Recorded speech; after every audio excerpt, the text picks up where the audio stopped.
I monetized my YouTube channel. I had always envisioned YouTube as another source of income for me. This is basically what I've been working for from the moment I decided to start a YouTube channel. I started YouTube with no experience. I didn't know anything about graphic design for thumbnails. I had zero editing experience and no scripting experience. I'd say maybe the only thing that I had going for me was that I was able to get over the awkwardness of talking to the camera relatively quickly because I had some background in public speaking and I had some background also filming self-tapes for model castings. Today I'll talk about my monetization journey. I'll also share some outlooks that helped me keep going as someone who had the goal of monetizing their YouTube channel from the very beginning. Hi everyone, my name is Carly. On this channel, I share videos on personal finance, modeling, and living intentionally. So if that sounds interesting to you, please subscribe and ring the notification bell so you don't miss any of my weekly videos. I posted my first YouTube video on January 10th, 2023. I met the monetization requirements around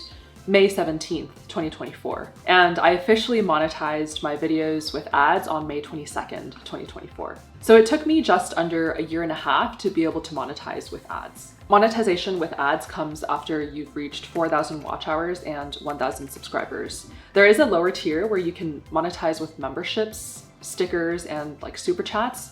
And I think that tier is 3,000 watch hours and 500 subscribers. But I was mainly going for the tier with 4,000 watch hours and 1,000 subscribers. When I started, I watched a lot of content around how long it took people to get monetized. The main theme here was that it took on average 1.5 to 2, and on some rare cases, 2.5 years for creators to get monetized. Overall, I got the sense that it took 1.5 years for creators who were uploading consistently, who also did not have any previous background in video or scripting experience, which basically was me. Hitting the milestone of 1,000 subscribers was monumental for me. That took me around 11 months. And that was 11 months of me basically posting one video a week with some shorts sprinkled in along the way. When I hit 1,000 subscribers, I was at around like 1,200 watch hours. I think my average video watch time per video around that time was like 2.5 minutes, and my average video length was around 8 minutes. And then on top of that, I would get anywhere from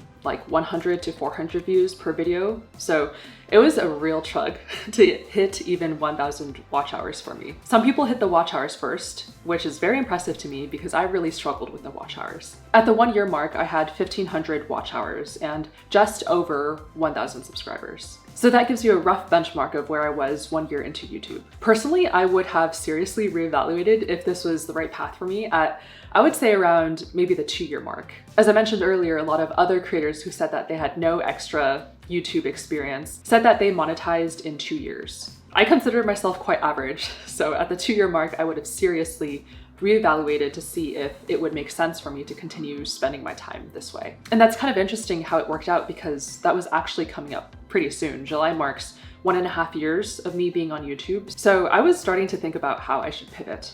I'm a planner, if you can't tell. Even before my video blew up, I was still at around 3.1K watch hours. So basically up until May of 2024, I thought it would take another roughly 8 months at that rate I was going at to monetize. I know how hard it is to gain subscribers and watch hours. Trust me, like I know. For my first 50 or so videos, if I hit double digits of watch time, I was pretty happy. I think for me back then, 20 hours of watch time would have been a successful video. And I would just think to myself, at this rate, with one video a week, it'll take me roughly 200 weeks to monetize. And 200 weeks, if you're not aware, is between 3.5 to 4 years. That's when I realized that I needed to ramp it up a little bit. So for a period of time, I was also uploading 2 videos a week. But I feel like in YouTube, our effort really compounds. In January of 2024, I started getting a few videos that would get 1,000 views. A select few got a couple thousand views. And I think once you get past a certain threshold of viewers on your channel, it really starts to hit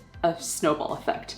And it's very slow in the beginning, but it's something that I saw for my channel. I think that's especially the case if your videos point to each other. So as I started building up my video library, at the end of some of my videos, I would recommend another video that viewers might like if they watched all the way to the end of the current video. So that way, if one video did really well, it would help another video gain traction also. At the time when my most recent video did really well, I had already organized my videos into playlists so that my videos would be bingeable if people wanted to watch more of like that certain topic. I think as the audience started clicking clicking on the videos that I recommended. And I think as the algorithm started seeing that people would watch certain videos next because I would point them to those videos, the algorithm then started recommending those videos to other viewers who had watched similar videos. And then overall, whenever one of my videos would do decently well, I would start seeing other videos get recommended more and get clicked on more as a result of that. Even with subscribers, the first 1,000 subscribers took me almost a year to accumulate, but within 2 weeks, I jumped from 1.5K subscribers to 3K subscribers. The ball really starts rolling once we get some momentum. And when it happens, it feels so satisfying because we know we worked so hard for it. For most channels that have a viral moment, it's usually one video that resonates with a lot of people that puts the channel on the map.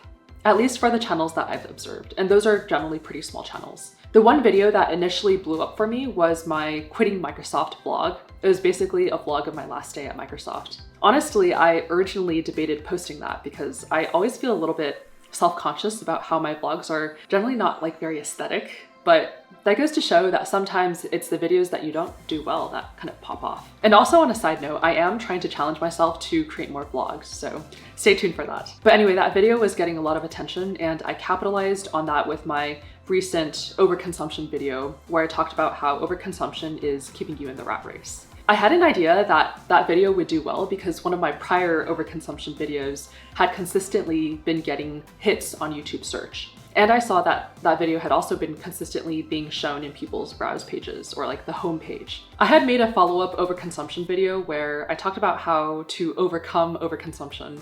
And that one did very okay, but I tried again with the same thumbnail and title concept as the original one. And this time, that was the one that blew up for me. Speaking of aesthetic, I will upload my videos if they're just good enough for me. I know personally, if I'm not careful, perfection can be the enemy of progress. Frankly, given that I started with no knowledge of YouTube, I knew that my videos were never going to be perfect, especially in the beginning.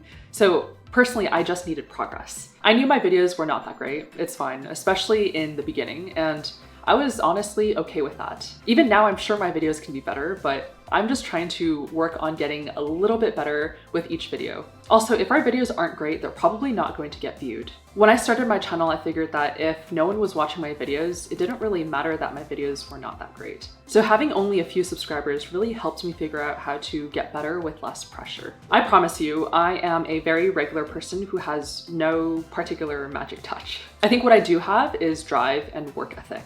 For the most part of the past year and 5 months, I have put out one video per week with the exception of maybe when I've gone on vacation or when I've just needed a mental break. I've probably taken around 3 to 4 breaks. Some weeks I mentioned I put out 2 videos a week. And I get that it's really hard to keep going when it feels like no one is watching our videos. I've definitely been there, and I get that it feels like we're just like plugging along. But continuing to output videos is the only way to iterate and get better and get feedback on our content. We eventually learn what doesn't work, whether it be the topic, the title, or the thumbnail. So then we know how to adjust these different variables if we want to get more views. Some videos I create just to connect with my audience. Those are mostly my vlogs or my get ready with me style videos. But for more of the talking head style videos, like this one, I try to be very informative and more educational with the content I share. Almost everyone who starts YouTube with no experience is okay with putting themselves out there to a certain degree. Even if we're uncomfortable, which I think many of us are in the very beginning, we're not so uncomfortable that we don't put out our very first video. I still have almost all of my first 50 videos up on my YouTube channel, so feel free to go back and take a look if you want to see what they look like. I also have gotten some questions around how I deal with haters. Maybe this is a hot take, but I feel like haters, at least haters that are people you don't know, means that your channel is getting traction. And if you're getting comments that are not productive or just plain mean, personally, I just delete the comment and I block them from my channel. If we stop creating because some people choose to be mean, we're letting the mean people win. And there are so many other people out there who are probably wanting to discover what we have to say. So if we stop, we are actively doing them and ourselves a disservice. I feel like this quite nicely leads to my next point, which is to know our why. This really helps me keep going whenever I question whether all of this time and energy investment is worth it for me. I started YouTube because I wanted to build a foundation for an alternative source of income from my 9-to-5 job at the time. I have since quit that job, but I ultimately decided on YouTube as my social media platform of choice because I felt like I could personally build a better brand through long-form video. Also, monetization on YouTube was quite straightforward. There's a good amount of data on how much you could potentially make on YouTube as compared to other social media platforms. I was so motivated to build another stream of income that I was able to turn creating one video a week into a lifestyle. This meant that sometimes I had to say no to things, or I had to have earlier nights because I wanted to be fresh for scripting or filming the next morning. One video a week wasn't the easiest thing to accomplish, at least it wasn't for me, but I think it's definitely doable. Obviously, everyone's journey is different. This is just another data point from a creator, me, who had no filming, editing, or any other video medium experience. I do have modeling experience, but that's probably more relevant for thumbnails and talking to the camera, if anything. If you're starting out on YouTube, this is an opportunity for you to carve out a space on the internet for people who have similar interests to yours. The more videos you put out, the better you'll get at them. I know how scary and hard it is to even post your first video if you haven't posted your first video, or to even upload regularly if you're struggling with uploading consistently. I had to start a whole blog to get myself comfortable with putting my content out there. Once I got desensitized to putting my content out there, I started feeling like I could be ready with putting my face out there connected to my content too. I always knew YouTube would be a long-term play for me, and I'm still actively working on it. I'm very much a small creator still, but I'm excited to grow the channel and see how it continues to evolve over the next year. If you like this video, please like and subscribe. And if you're new here, you might be interested in checking out my growth and seeing how I've evolved. I have a whole playlist on my evolution on YouTube, which I'll link right here.